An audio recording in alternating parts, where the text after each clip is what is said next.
નમસ્કાર દર્શક મિત્રો, ગુજરાત પ્લસ ન્યૂઝમાં આપ સૌનું હાર્દિક સ્વાગત છે।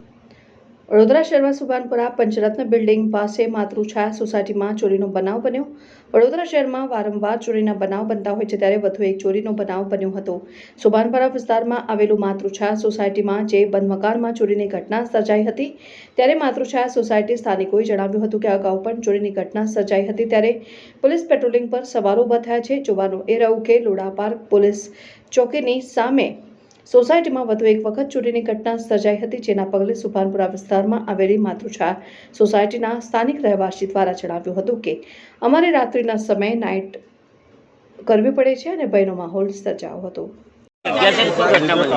આ જગ્યા પર છે બે આયેલા બાઇકવાળા, એ લોકો છરો બતાવીને ભાગી ગયા છે। મને ચોરી કરવા આવ્યા હતા, લોક તોડેલું છે ઘરનું ને બધું જ કરેલું છે।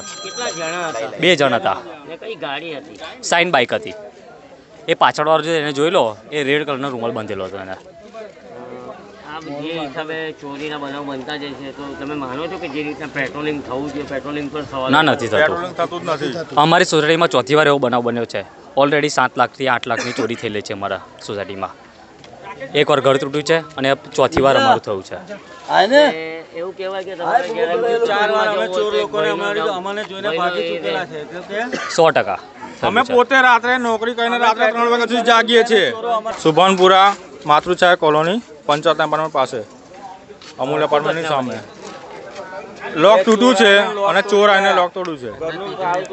તિજોરી તોડી છે, બહારથી લોક તોડ્યું છે। સેમ મારા ઘરમાં જે બન્યું હતું સેમ એ જ પેટર્ન છે, બીજું કંઈ છે નહીં।